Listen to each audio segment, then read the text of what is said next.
Prophet ﷺ was born in 570, which is known as a year of the elephant.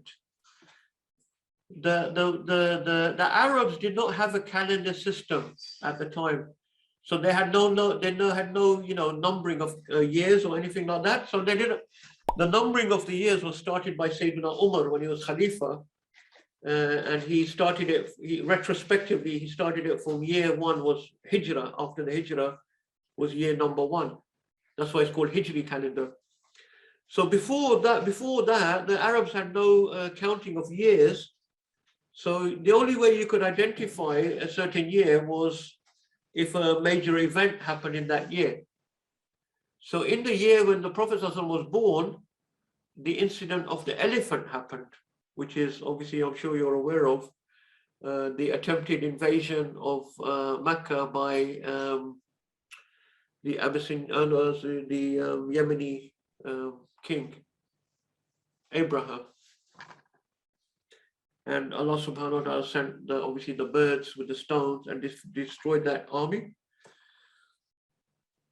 Now it's I don't think it's any coincidence that the Prophet ﷺ is born on that year, or is born, or because basically, think about the psychological effect of the incident amongst the Arabs all over Arabia, because all over Arabia they've heard about this now, that this massive army is coming in Arabia. All the Arabs knew about this, and none of them could stop this army, because they're just nomads, they're just tribal people, and this is an organized army, with the elephant and everything. It's coming into Mecca. The Meccans can't do anything. The Quraysh basically say, we're not going to do anything. The grandfather of the Prophet ﷺ, he leaves Mecca. He's the leader of the Quraysh. They basically leave the town and they say, we can't even defend the town. But then Allah subhanahu wa ta'ala sends these things and destroys the whole army. So imagine the news that is now spread around Arabia. So imagine now how the Arabs think about the Kaaba. Because this is all about the Kaaba. That literally Allah has destroyed this army to protect his house. So the Kaaba was already very venerated amongst the Arabs, but after this event, now it must have become a whole new level. So this is all now preparing the Arabs for the coming of the Prophet Muhammad ﷺ. Because when he comes in Mecca, and he comes amongst the Quraysh. You see the whole, how Allah subhanahu wa ta'ala is preparing them psychologically with this incident of the elephant.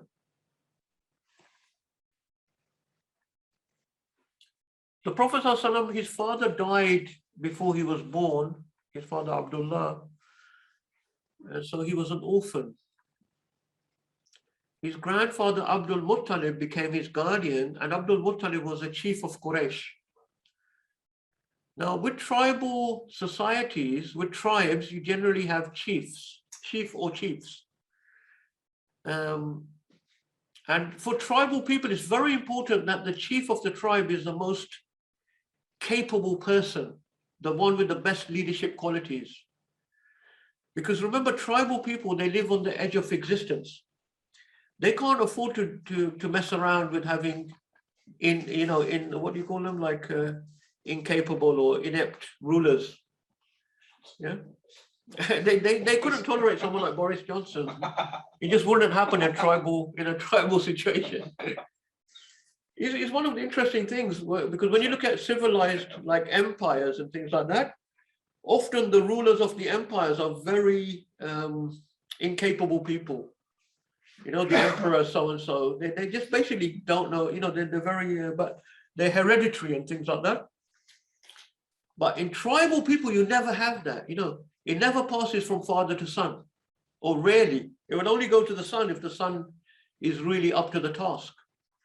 So that's why in a tribal situation, when the chief dies, it can go to his brother, it might go to his nephew, his uncle. Sometimes it will be within the family because the family is a leading family. But it won't automatically go to the son. They can't afford to do that. If the son is a completely useless character who can't fight and he hasn't got the bravery and things like that, he's not going to be given to the son. And so this is really important with the tribal nomadic people. Once again, all over, you see the same pattern everywhere, whether they're Turkic tribes, Mongolian tribes, Arab tribes, Saharan Bedouins, it's exactly the same. Yeah? The chief is someone who is chosen by the people because they need someone to lead them in battle and things like that. You have to have, you can't have a, you can't have someone leave without a leader and someone to arbitrate between their disputes. But you can't afford to have anyone who is not up to the task. So Abdul Muttalib was the undisputed chief of Quraysh of his time. After him, it didn't go to any one particular person. And there were several people who were regarded as the chiefs. People like Abu Jahl, from the sons of Abdul Muttalib, Abu Talib was recognized, but none of them had the same prestige as Abdul Muttalib, who was like the one chief of Quraysh. So there were several like chiefs that were considered to be of sort of equal ranking. So the Prophet ﷺ, he spends his first years as an infant and a baby in the desert with Halima Sa'diyah, because the Quraysh had that tradition that they would send their babies out to the Bedouins in the desert. Because the Quraysh recognized that there's something very important in the Bedouin life. It gives the children a type of purity and a type of toughness that they wanted their children to have. So they would literally send them out, for a few years into the desert to be brought up by the Bedouins. So Halima Sa'diyah is the wet nurse of the Prophet ﷺ. The Quraysh believed that the pure air of the desert would be makes that constitution of the person strong. And also the language of the Bedouins was considered to be more pure as well. When the Prophet ﷺ was age of 5, his mother Amina also died. After taking him to Yathrib. Her relatives were actually from Yathrib. So this is how the Prophet ﷺ also has a blood connection to Yathrib, because his mother's relative family are actually from Yathrib originally, and she's in Makkah because she's married to Abdullah, son of Abdul Muttalib.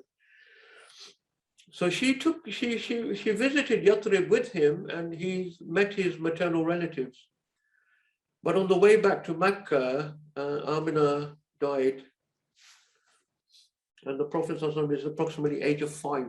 So when he comes back to Mecca, Abdul Muttalib continued to look after him. And later, when Abdul Muttalib dies, the grandfather, one of his uncle, the brother of his father, Abu Talib, takes over his care. Abu Talib, as I said, he's not as wealthy or powerful as Abdul Muttalib had been before him. So the power structure of the Quraysh becomes slightly dispersed. And the Quran mentions there were two particularly powerful, probably the most powerful man in the Quraysh at the time of the Prophet ﷺ. Anyone know who it is? Not Abu Jahl, no. Not Abu Lahab, no. They are very powerful chiefs, but there's one particular, the Quran refers to him. Is Al-Walid. Al-Walid, the father of Khalid. Khalid ibn Al-Walid. Khalid is son of Al-Walid. So Al-Walid ibn Mughira, his name is. He's actually if there's one who's the most powerful of all the Quraysh at that time, it's Al-Walid ibn Mughira. And Khalid is one of his sons. Al-Walid never becomes Muslim, but Khalid obviously becomes Muslim later. But Al-Walid is referred to in the Quran, which says, I'm just paraphrasing the meaning of one of the ayah of Quran, that the Quraysh, they say, why could not the Quran have come down to one of the two powerful men? One of the two powerful men. So this was Al-Walid ibn Mughira of the Quraysh, and the leader of the Bani Thaqif in Ta'if was the other one that they were talking about. And there are other verses of ayahs of Quran that also refer to, but not by name, Al-Walid. Anyway, Abu Talib is also a little bit not as wealthy. And so the Prophet ﷺ is not brought up in an extremely wealthy type of upbringing. The Prophet ﷺ is a quiet, contemplative, but very honest person before Islam, to the point where he's given the title Al-Amin, as you know, which means trustworthy. So the Quraysh, they refer to him as Al-Amin amongst them before he became a prophet, because he was so honest and trustworthy. And all the Quraysh would leave their valuable things with him when they had to go for a journey or something like that. And they didn't know where to leave their value. They didn't have banks, obviously, in those days, yeah, or safes or things like that. They would literally leave it with the Prophet Muhammad ﷺ. So he had a lot of stuff. People, he would become like in Mecca, he was known, that's where you need to leave your things if you want them looked after, because he was so trustworthy and took it the amana so seriously. He did not indulge in the alcohol or the nightlife, all of this sort of things that were going on in Mecca. Interestingly, because he was looking after sheep and camels outside of Mecca, grazing them. That was basically his job, you know, like a shepherd. And the Prophet ﷺ actually said himself later on, he said, there was on 2 occasions, I thought to myself, let me go to Mecca at night time to sort of see what's, you know, all this partying and alcohol and wine and music and all these things that go on at night time. He said, on 2 occasions, it crossed my mind, let me go and check it out. And on both occasions, on the way into the town, he basically fell asleep. Allah made him just fall asleep.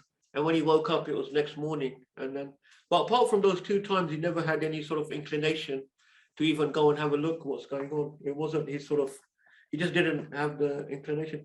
And he also never worshipped idols. He was repulsed by the worship of idols just by his nature, his fitrah.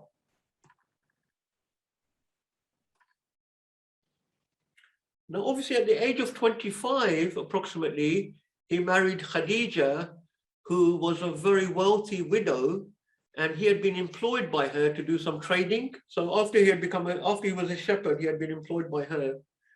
And then eventually she wanted to marry him. So they got married.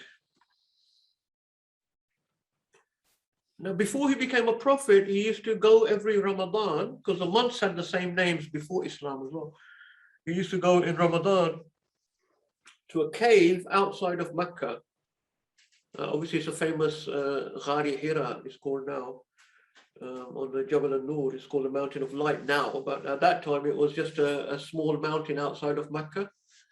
And he would go there and he would literally spend the whole month in the cave by himself.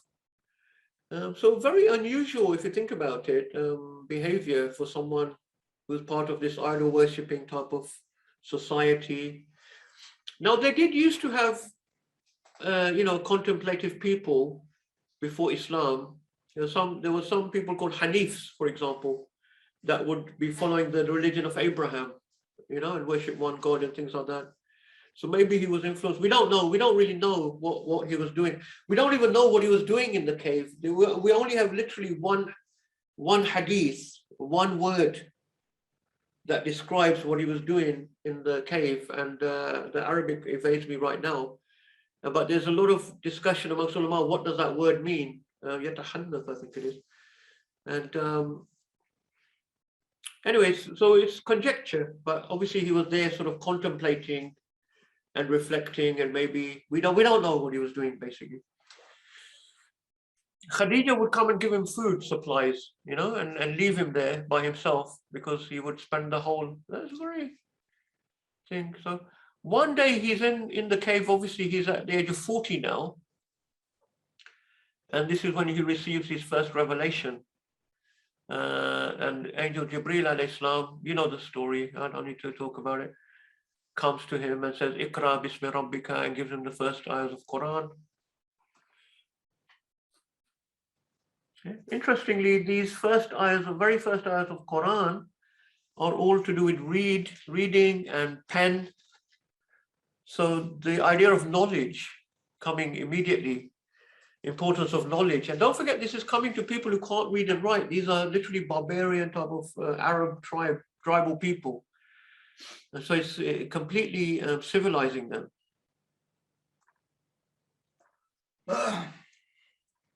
Now, soon the first earliest Muslims are, anyone know who the first 3 or 4 Muslims are? Obviously, Ali, Yes. Abu Bakr. Yeah, basically. And other people of the household, like Zayd, for example. So Khadija believes in him straight away. As soon as he comes down from the mountain, even before the Prophet ﷺ himself is sure of himself, Khadija believes him. Because Khadija already has got certain knowledge and information, for example, from her uncle Waraqa, who's a Christian. I believe he was in Makkah as well. So she's already seen signs, that he could be the final prophet. She's already been given hints and signs. So as soon as he comes from the mountain, he said this very thing has happened to me. I don't understand what's happened. The Prophet was in a state of sort of agitation after seeing the Malak, the angel, for the first time. Khadija immediately believes him and says to him, and then she takes him to Waraqa. I'm sure you know the story. Ali become Muslim. Ali is the son of Abu Talib, but he's living in the house of the Prophet ﷺ, because Abu Talib is going through difficult times, and so the Prophet ﷺ has taken on Ali as a sort of foster child. Then the best friend of the Prophet ﷺ is Abu Bakr, and he immediately becomes Muslim as well, and his family become Muslim as well. Zayd is the adopted son of the Prophet ﷺ, and he is living obviously in the house of the Prophet, so he becomes Muslim. Uthman soon becomes Muslim. Abdullah ibn Mas'ud is one of the early Muslims. Now, this is also one of the great signs of the truth of the Prophet ﷺ, that the people closest and dearest to him all become Muslim. Because the people who know someone are the people that are most closest to that person. Yeah. If someone comes and starts making claims to be a prophet, the people that are closest to him are the best people to judge, is this person a truthful person or a liar, right? You see this historically, like Mirza Qadiani, the false prophet. When he started claiming all of these things, his own close family are the ones that rejected him. Yeah, because they're the people that know you best. Like if one of us comes tomorrow and starts saying, "Oh, I had this dream of the Prophet," and your wife will probably shut up. Don't be silly. Why would someone like you wouldn't have it? Because they know you. So Khadija immediately believes in him. Abu Bakr immediately believes him. Even the Prophet is doubting himself. They say, "No, you're a righteous person. You're a truthful person." So this is actually one of the great testaments to his truthfulness, that all the people, everyone that is most closest to him, immediately believe in him. Abdullah ibn Mas'ud is an important person. Later on, he will become one of the great scholars of the Sahaba, because he's one of the younger Sahaba. And he comes into Islam very early on. He's a very poor, he's not from one of these powerful clans, he's from one of the poorer clans of the Quraysh. And he's a very thin and small person, to the point where some of the Sahaba started laughing at him when he climbed up the palm tree, because his legs were so skinny. They were laughing at him, because he's very thin. He wasn't a powerful built person. And the Prophet said, don't laugh at this person, because, when you see what he will be like in the next world, But he's the one who killed Abu Jahl in Badr. He's the one who literally killed Abu Jahl, the weakest. And because Abu Jahl abused him as well when he became Muslim, because he didn't have the protection of a powerful clan. Abdurrahman ibn Auf is one of the first to come into Islam, and he's one of the most wealthy. Like Sayyidina Uthman, he's a very wealthy person, even before Islam and even after Islam. In fact, Abdurrahman ibn Auf is so wealthy, he said, Allah subhanahu wa ta'ala put so much barakah in my trading. Like he said, I was just making so much money. At one point, I thought if I just pick up that rock, I'm going to find gold under it. That's how much you just had so much. When it's up to Allah. Some people who would just give them, that type of wealth and everything. So then we move on to the second phase. So the early phase, the first 2 or 3 years, the Prophet ﷺ, people close to him are becoming Muslim, but he's not been commanded to take it to the wider community. So from year 3 is when the Prophet ﷺ is now commanded to take the message public to the whole of Quraysh and even wider. So then from year 3 to 13 is when the message goes public, and the Prophet ﷺ gathers the whole of Quraysh and he announces to them that I am a messenger from Allah subhanahu wa ta'ala. And this is when the Muslims start facing a lot of persecution from the Quraysh.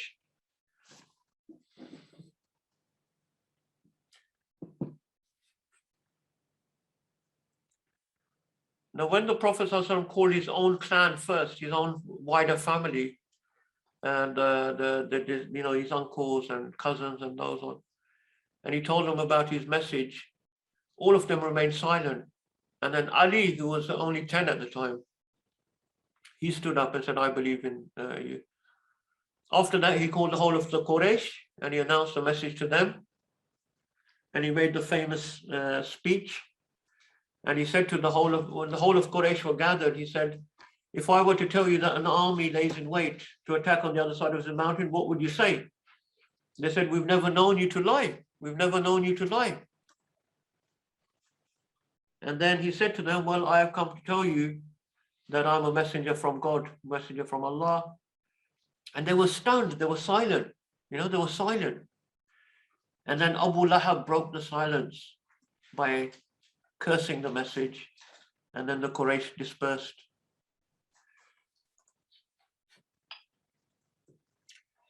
From year 616 to 619, so towards the latter part of the middle part of the time in Mecca, the persecution of the Quraysh becomes so extreme, and the Quraysh decide to impose economic sanctions upon the Muslims inside of Mecca. So they literally sign a treaty amongst all the Quraysh that none of us will trade with the Muslims, none of us will supply them with food or drink, none of us will marry them or anything like that. So it's a complete sanctions against the Muslims inside of Mecca. And so the Muslims, now Abu Talib is not a Muslim, but because of the clan loyalty, remember that tribal code of honor, Abu Talib refuses to abandon the Prophet Muhammad ﷺ because of the tribal code, not because of the religious belief. So the Muslims, they actually gather around the quarter of Abu Talib in Mecca, and they are then basically boycotted. So there are some non-Muslims that are part of that boycott because they are allied by blood. They're following Abu Talib, and they're from the clan of the Prophet ﷺ. And this goes on for 3 years. And the situation is so extreme that the Muslims are literally starving, to the point where they're starting to eat leaves from trees and grass because they've got no food.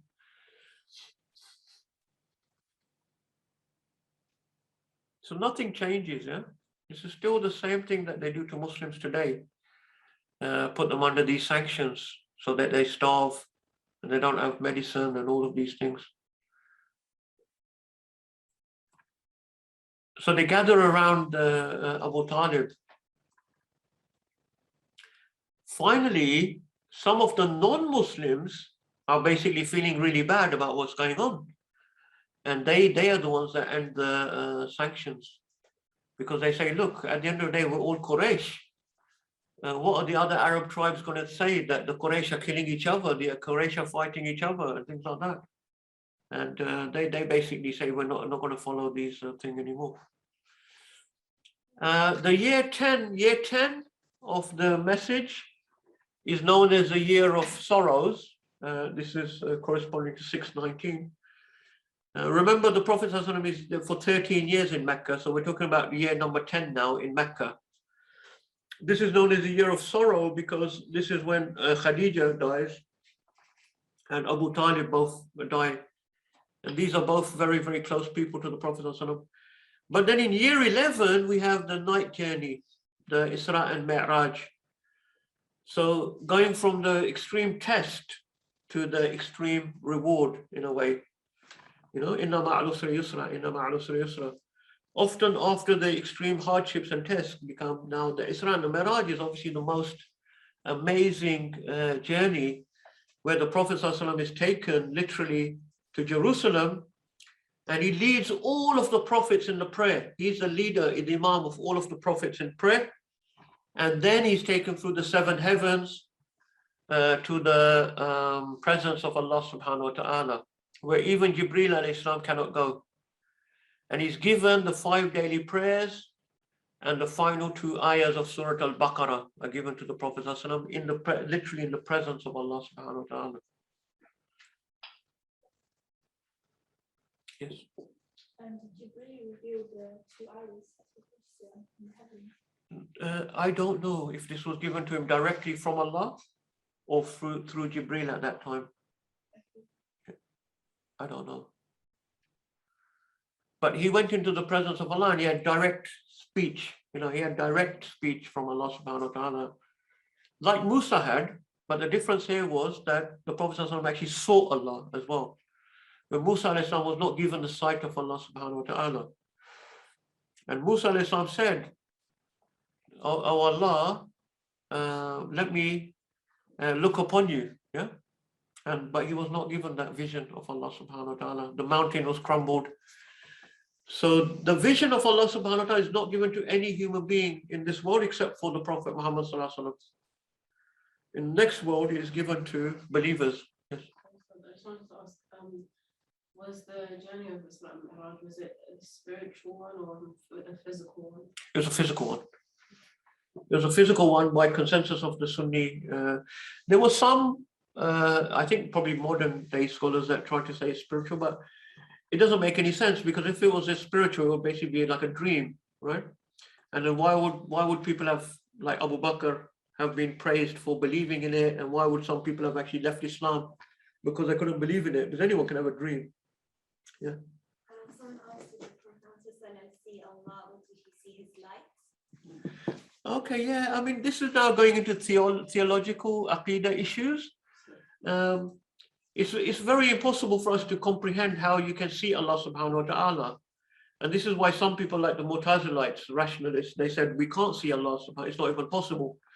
Because how can we contain him? But the belief of the majority of Sunnis is that we will see Allah subhanahu wa ta'ala, which is referred to in the Quran, ila rabbiha nadhira, that they will be gazing towards Allah subhanahu wa ta'ala. And in the Sahih Hadith, سَتَرَوْنَ رَبَّكُمْ يَوْمَ الْقِيَامَةِ كَمَا تَرَوْنَ الْقَمَرِ. You will see your Lord on the day of judgment as you see the moon. Just like millions of people can see the moon at the same time, we will see Allah subhanahu wa ta'ala on the day of judgment. And that will be physically with our eyes, according to the, although here it's very difficult to say eyes, because we don't know what's the difference between eyes and heart, but we will see Allah subhanahu wa ta'ala. And how that is, it can't really be described. So whether you describe it as light or whatever, we can't, I don't know, we can't say, no one knows. But it is actually the greatest reward that we will get in the Akhirah. Imam al-Ghazali and others have said that all of the delights of Jannah will be nothing compared to the vision of Allah subhanahu wa ta'ala. So the vision of Allah subhanahu wa ta'ala is the greatest thing. So I think the question that the Prophet ﷺ physically or like see Allah subhanahu wa ta'ala, is there ijma on it? There is ijma on the Sunnis that he saw Allah subhanahu wa ta'ala with his eyes, but there are some ulama said that he saw him with his heart. But no one said that he saw light. I've not heard that before, that he just saw light. He saw Allah subhanahu wa ta'ala.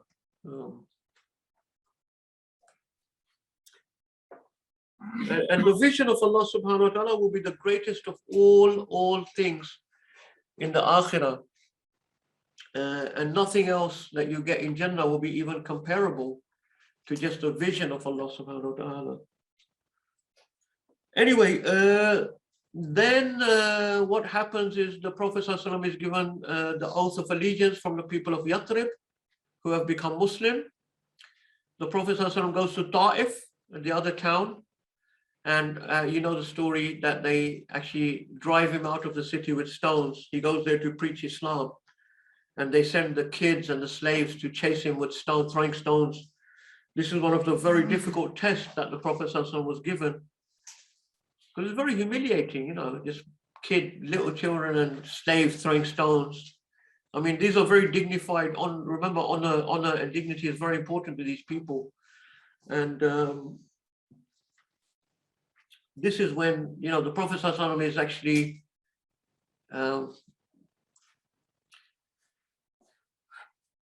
he's actually given shelter by Al-Walid ibn Mughira, because Al-Walid ibn Mughira actually owns a garden in Ta'if as well. You remember we talked about him before. He's not Muslim, but he gives shelter to the Prophet ﷺ in Ta'if because he's from Quraysh. Once again, that tribal type of loyalty. And when the Prophet ﷺ is taking shelter in that garden, this is when he makes a famous dua, you know, to Allah subhanahu wa ta'ala. If you are pleased with me, then I don't mind to bear this type of struggle. And Allah subhanahu wa ta'ala sends Prophet Jibreel alayhi salam, Angel Jibreel alayhi salam, to the Prophet ﷺ in that garden. And Jibreel alayhi salam says to the Prophet ﷺ, Allah has commanded me, if you give the word, I will bring the two mountains on top of Ta'if, you know. But the Prophet ﷺ says, no, don't do that, because he makes dua for them to become Muslim. He said, I hope that they will become Muslim in the future. So then after this point is when the Muslims come from Yathrib and they take the oath of allegiance with the Prophet. So inna ma'al usri yusra. After this great setback at Ta'if, suddenly now the victory is coming into sight. The people of Yathrib have become Muslim. And then the following year they come and they take the second pledge of allegiance. And the second pledge of allegiance that is taken by the people of Yathrib, this time there's 75 of them that come. And this time they make like a military oath, yeah, that we will protect you. We will protect you like we protect our own wives and children against your enemies. So this has now become a political military pledge of allegiance. And this is when the Prophet ﷺ now starts telling the Muslims to start making the hijrah to Yathrib.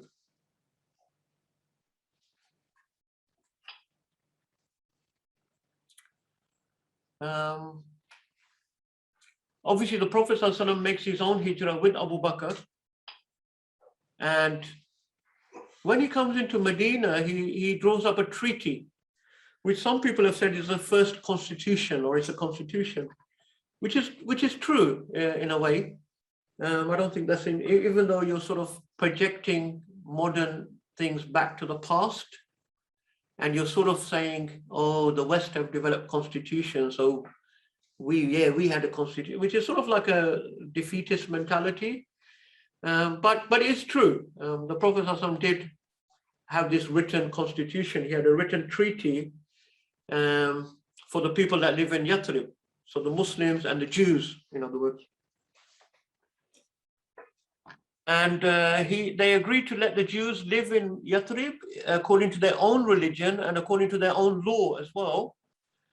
But the Prophet ﷺ is the final authority. If there's something that can't be resolved between the Jews amongst themselves or between the Jews and the Muslims, the Prophet ﷺ will have the final authority. And that's what the treaty said. But as long as the Jews want to live according to their own religion and their own laws, they can even drink wine or whatever they do in their own quarters, they're allowed to do that. And many Muslims forget that Islam was very, very tolerant towards other faiths, to the point that they can have pigs. You know, you say that to some Muslims nowadays, it's like you're not even allowed to say the word pig. You know, like if you say pig, you have to go do wudu or so, do ghusl or something. But no, I mean, according to their beliefs, they can live according to their own beliefs. You know, they can have wine as long as they're not publicly selling it in the Muslim bazaars or things like that amongst their own communities. They can do whatever they want. Then obviously in the Medina period, we have these series of battles against the Quraysh, because the Quraysh are not happy, you know, that these Muslims have gone to Yathrib and they're forming this new community. And also they're worried about their trade route, you know, to Sham, because Yathrib is right in the middle. And so they're worried that the Muslims will disrupt their trade routes and things like that.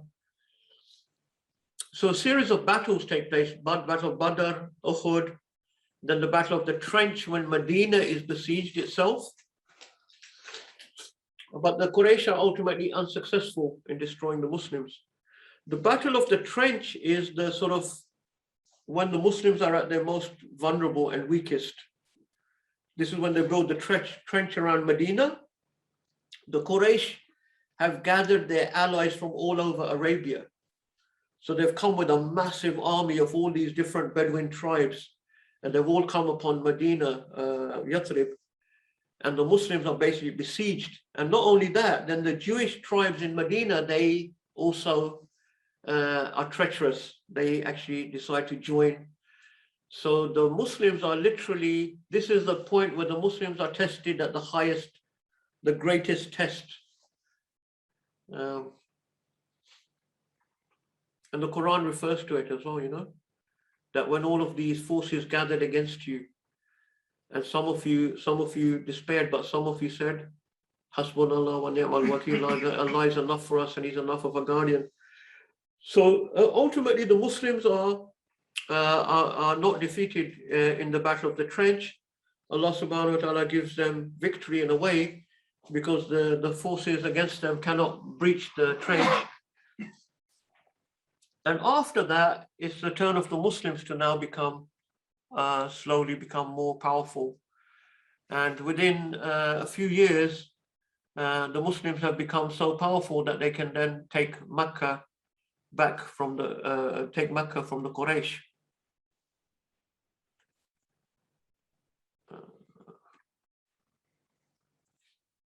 There is a truce, the Treaty of Hudaybiyah. The Prophet enters into a truce with the Quraysh, which is a peace treaty basically with the Quraysh.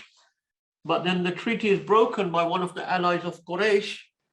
And when the treaty is broken, the Muslims are so strong that they're able to go into Mecca and take Mecca for Islam. After Mecca is taken, the rest of the Quraysh basically convert to Islam. And then the rest of Arabia falls one by one. So by the time of the latter part of the Prophet's time in Medina, he's in a position, he sends out the invitation to the various empires of the earth, because it's a global mission. So once Arabia has come under Islam, the Prophet is sending letters to the Emperor of Rome, the Emperor of Persia, and the other kingdoms around to invite them to Islam. When the letter comes to Heraclius, he actually knows that this is a prophet, because he is a Christian and they know the signs. And Heraclius, he calls Abu Sufyan and asks him, because Abu Sufyan is on a trade in Sham at the time. And Heraclius actually says to Abu Sufyan, if what you have told me is true, he will soon possess the place on which we stand. You know, because he recognized the signs that this is a true prophet and this is the final prophet. The Persian emperor is very arrogantly dismisses the message and rips up the paper. And the Prophet ﷺ says, may Allah tear up his kingdom as he has torn up this letter. And we find that the Persian Empire soon crumbles under the Muslim Advance. So towards the end of his life, delegations are coming from all of the tribes of Arabia to pledge allegiance to the Prophet Muhammad sallallahu alaihi wasallam. So basically all of the Arabs have basically come under Islam. And the surah إِذَا جَاءَ نَصْرُ اللَّهِ وَالْفَتْحِ is revealed. And you see the people enter, right? And يَدْخُلُونَ فِي الدِّينِ أَفْوَاجًا. You see people coming into the deen in massive numbers. So all of the Arabs are coming into Islam. When this surah is revealed, Abu Bakr starts weeping. And the people say to Abu Bakr, they're surprised, why are you crying when it's such a good surah, like saying the victory of Allah? He said, because he knew that the Prophet ﷺ is soon going to leave the world, because his mission is now complete.